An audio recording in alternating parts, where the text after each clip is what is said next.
내란 예호안 특별검사팀은 수사 개시 후 전 대통령 윤석열, 전 국무총리 겸 대통령 권한대행 한덕수, 전 경제부총리 겸 대통령 권한대행 최상목, 전 행정안전부 장관 이상민, 전 법무부 장관 박성재, 전 국방부 장관 김용현, 전 법제처장 이완규, 전 대통령 비서실장 정진석, 전 경호처장 박종준, 전 민정수석 비서관 김주현, 국회의원 추경호, 임종득, 전 국무총리 황교안 등 총 24명을 공소 제기하였습니다. 비상계엄을 선포할 명분을 만들기 위해 비정상적 군사작전을 통해 북한의 모력 도발을 유인하였으나 북한의 잠깐만 좀 이렇게 앞에 부분이 생략됐습니다. 다시 말씀드릴게요. 수사한 결과 윤석열 등은 2023년 10월 전부터 비상계엄을 준비하였고 군을 통해 무력으로 정치활동 및 국회 기능을 정지시키고 국회를 대체할 비상입법기구를 통해 입법권과 사법권을 장악한 후 반대 세력을 제거하고 권력을 독점 유지할 목적으로 비상계엄을 선포한 사실을 확인하였습니다. 비상계엄을 선포할 명분을 만들기 위해 비정상적 군사작전을 통해 북한의 무력 도발을 유인하였으나 북한이 군사적으로 대응하지 않아 실패하였고 이에 윤석열, 김용현, 노상원, 여인영 등은 국회에서 이루어지는 정치활동을 내란을 획책하는 반국가 행위, 반국가 세력으로 몰아 비상계엄을 선포하였습니다. 우리는 역사적 경험을 통해 권력을 가진 자의 측리 쿠데타는 내세웠던 명분은 허울뿐이고 목적은 오로지 권력의 독점과 유죄성을 잘 알고 있습니다.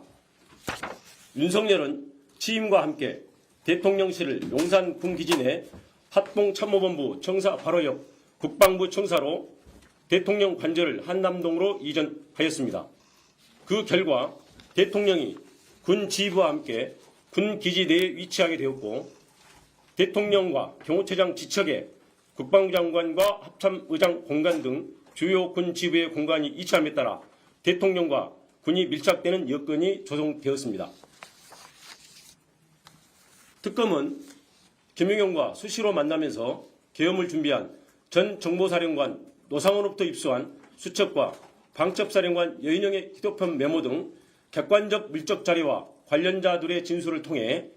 2024년 4월 제22대 총선 훨씬 전부터 윤석열은 김용현과 김용현은 노상원 그리고 여인영과 비상계엄을 순차 모의하고 준비해온 사실을 확인하였습니다. 김용현과 노상원은 2023년 10월 군 인사를 앞두고 육군참모총장, 방첩사령관, 지상작전사령관 등 군 인사 방안과 비상계엄 시 진압군이 될 수 있는 구사단과 34단에 대하여 논의하였고 2023년 10월 이후 그들의 논의한 대로 육군참모총장 박안수, 방첩사령관 여인영, 구사단과 34단을 관할하는 지성작전사령관이 보임되었습니다. 윤석열과 김용현 등은 그 이후 비상계엄 시기를 총선 후로 확정한 후 총선 결과에 상관없이 비상계엄을 결행하되 그 방법을 어찌할 것인가 등을 논의하였고 2024년 3월경부터 안가와 관저 등에서 만찬 등을 통해 비상계엄에 동원할 방첩사령관 여인영, 수방사령관 이진우, 특전사령관 곽종건 등 군사령관들을 상대로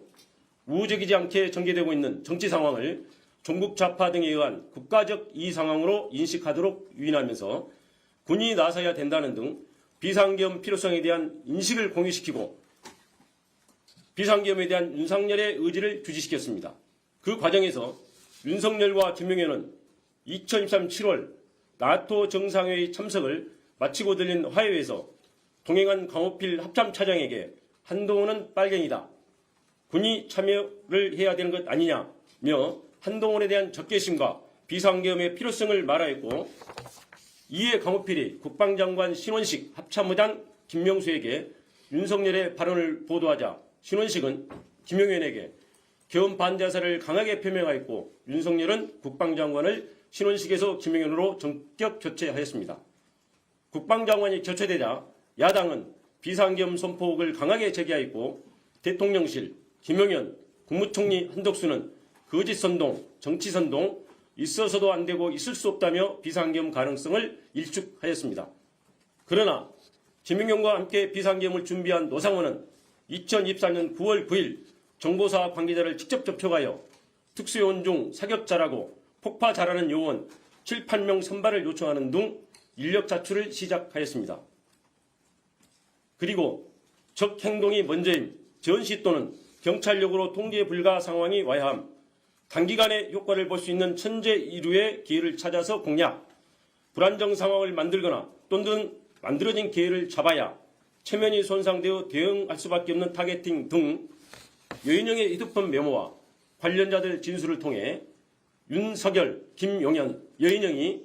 비상계엄 선포의 명분을 만들기 위해 북한의 무력 도발을 위할 목적으로 2024년 10월부터 다양한 비정상적 군사작전을 실행한 사실을 확인할 수 있습니다.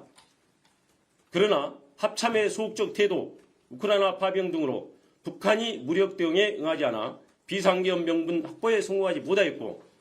이에 윤석열 등은 당시 정치 상황을 활용하여 행정과 사법 기능 마비 등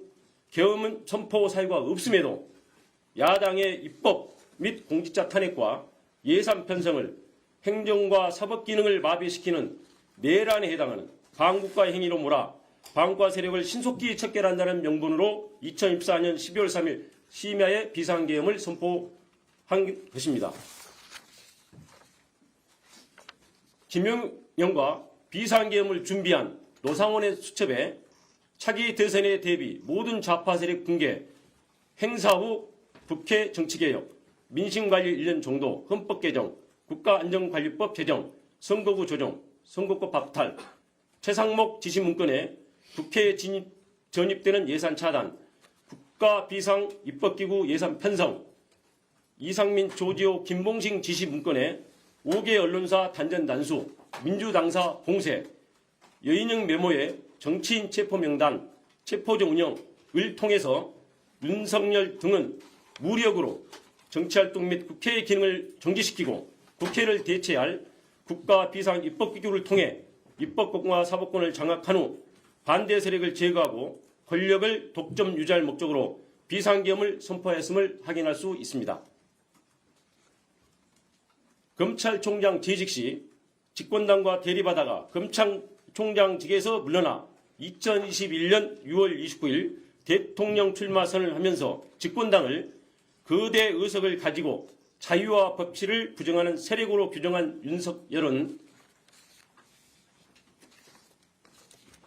2022년 11월 25일 국민의힘 지도부와 하는 만찬 자리에서 비상대권이 있다, 총살당하는 한이 있더라도 싹 쓸어버리겠다